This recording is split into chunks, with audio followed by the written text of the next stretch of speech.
السلام عليكم البنات، نتمنى ان شاء الله تكونوا كلكم بخير وعلى خير وفي صحه جيده. اليوم ان شاء الله غادي نديروا الوصفه الكلاسيكيه ديال البانا كوتا الايطاليه. غادي نحتاجوا على بركه الله الايطرو ديال البانا دا مونتاري، ماشي البانا دا كوتشينا، يعني ماشي ديك اللي كنطيبوا بها، ولكن هذيك اللي كنديروا بها الكريم شانتيلي. ايطرو ديال او لتر واحد ديال البانا. غادي نحتاجوا معاه 200 غرام ديال السكر الحبيبات.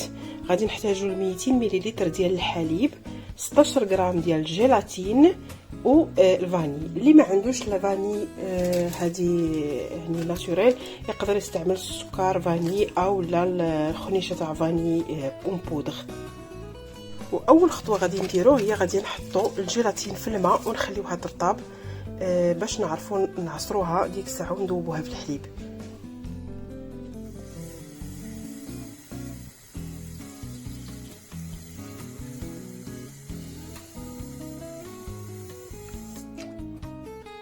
في واحد الاناء غادي نديرو يسخن البانا او القشده مع السكر ولا فاني.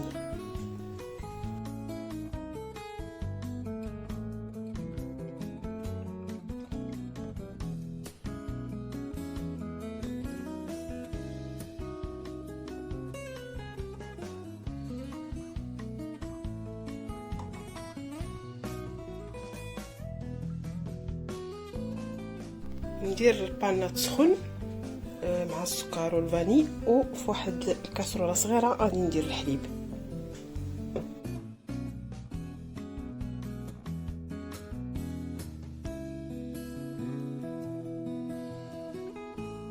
كيف ما كنشوفوا الجيلاتين ديالنا راه ارتبط في الماء، من بعد غادي نعصروها وغادي ندوبوها في الحليب اللي درنا في الكاسرونه الصغيره.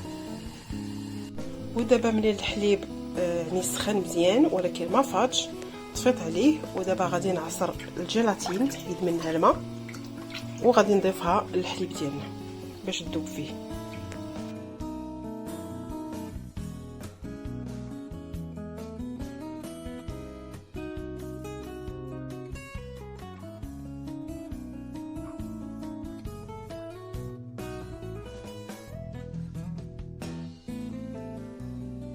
الا بقاو شي طريفات ديال الجيلاتين ممكن ندوزوها من الصفايه.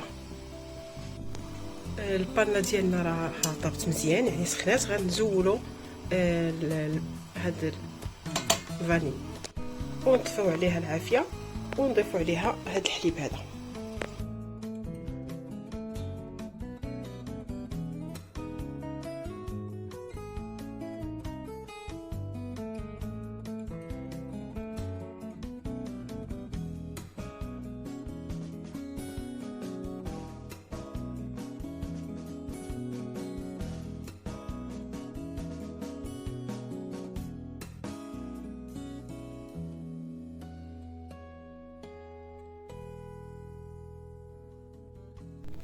دابا منين خلطنا الحليب والجيلاتين مع البانا او القشده، دابا غادي نهزو يعني دوك الكيسان ولا القدوره فين غادي نحطوهم.